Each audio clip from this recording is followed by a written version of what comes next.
Hey church, we're so glad that you guys are tuning in with us on a special Good Friday communion service, and what a blessing it is to be able to, even though we're apart, be able to celebrate something so significant together. It is. Today's such a sacred day as we reflect on the death, the sacrifice of our Lord and Savior. If you didn't get a chance to swing by the church this week to pick up communion elements, that's okay. Take a moment and just go find something in your house that represents his blood and something that represents his body. And at the end of service today, we're going to celebrate communion together. And we're going to go into a time of worship right now. And this is just a chance for you to just quiet your heart, quiet your soul, and just meditate and reflect on the sacrifice of our King.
Good Friday is the day that we celebrate Jesus' death on the cross for our sins. And so today I want to walk through the timeline that Jesus would have been walking through on that Friday. At 8 a.m., Jesus is condemned to death by Pontius Pilate, who reluctantly was condemning him to death. He didn't want to have anything to do with it, but the Jews insisted that Jesus would die.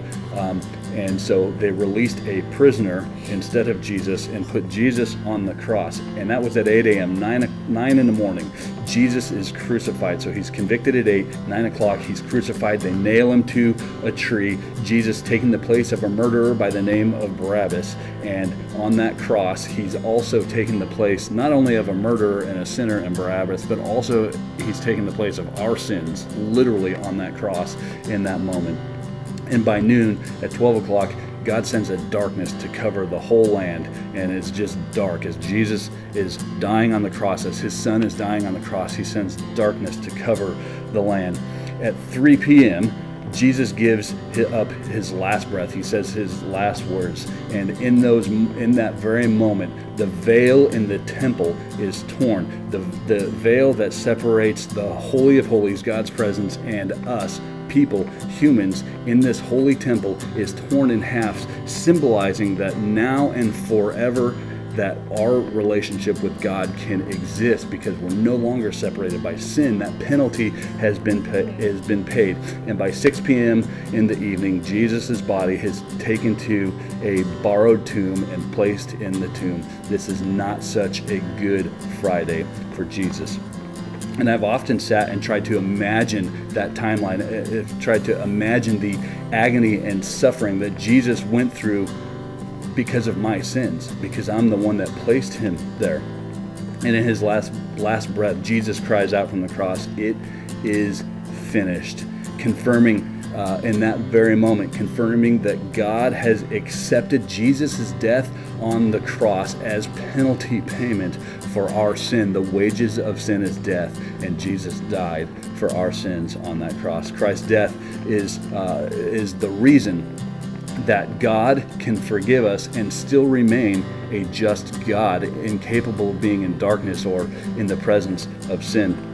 And while that Holy Friday was a tremendous day, it was only the prelude. This is the good news for us. It was only the prelude to Sunday morning when he was actually raised from the dead 3 days later, after spending 3 days defeating death, hell, and the grave, snatching the keys of hell from the devil himself and coming back up in 3 days. And so that's what Easter Sunday is all about, when Jesus was raised from the dead. In Luke, we read that some godly women had come to see Jesus' tomb on that third day. And this is so awesome. There were some angels there to greet these ladies, and the angels made this glorious announcement. He says to the ladies who are frantically looking for Jesus, they see the stone rolled away, and the angel says this, and he just says, "Why are you looking for the living amongst the dead? He's not here." The angel declares that he is risen. What a statement that was. What an incredible moment that was for all of us sitting here and now. He is risen. You know, Jesus' resurrection guarantees that we too will be raised, that we will be resurrected as long as we are believers and obeyers of God's word. And so today we celebrate this truth that Jesus came from heaven to redeem us from our sin and to redeem us from eternal hell. So we're going to go into a time of worship here. There's a song that we're going to sing that's going to be played, and it's just the words, the lyrics of this song just declare that how incredible this sacrifice really was, how precious that blood really was when Jesus died on the cross for our sins.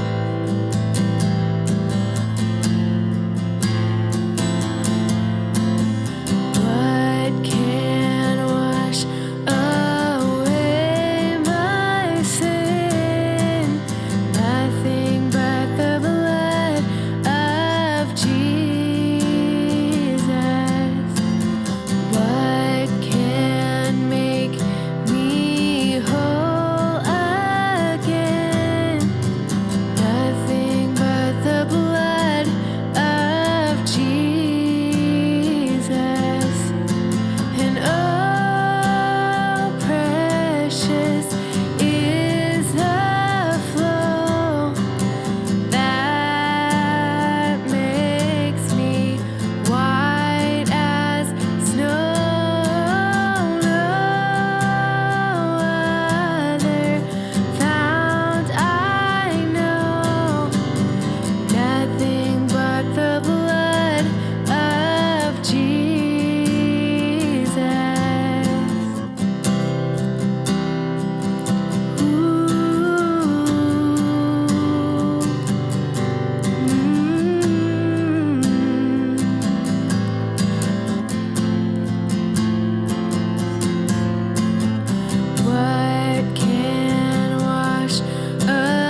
if you have your elements, we're going to celebrate communion together. You know, Jesus, on the night that he was betrayed, you know, he had all of his disciples together for dinner. And they were actually there together celebrating the Passover feast. And so here they were celebrating, the food was being served, and they all sit down for dinner. And then Jesus stands up. And remember, he takes the bread and he begins to talk about his body, how this bread was going to represent his body that would be given for him. And then he stands up and he takes the cup and he says, this symbolizes my blood, which is going to be poured out for you. Like, Jesus knew exactly what he had come to do. He knew exactly what the next few hours were going to look like for him, because that's what he was sent to do. He knew that his blood that was spilled, his body that was sacrificed, was going to be for the salvation of mankind. It was going to be for the forgiveness of sin. He was talking to his disciples in this moment about the most powerful moment in history. The Apostle Paul, he writes in 1 Corinthians, and he reflects on that Last Supper with Jesus and his disciples. And so Paul writes this in chapter 11. He says, "For I received from the Lord what I also pass on to you. The Lord Jesus, on the night he was betrayed, he took bread. And when he had given thanks, he broke it. And he said, 'This is my body, which is for you. Do this in remembrance of me.'" Let's go ahead and take the bread together.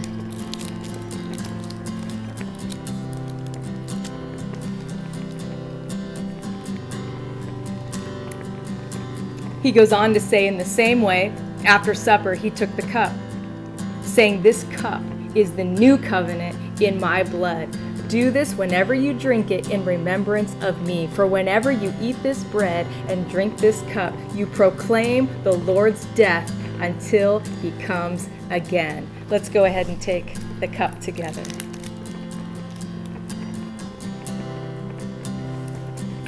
Would you pray with me? Lord Jesus, as we take this bread and as we take this cup, just representing your life, representing your sacrifice, your great sacrifice for us, your blood that was spilled for us, and then ushering in a whole new covenant for us where we no longer have to be separated from you, but now because of the price you paid on the cross, the sacrifice you did on the cross, we now can be in full relationship with you. Our sins have been washed white as snow.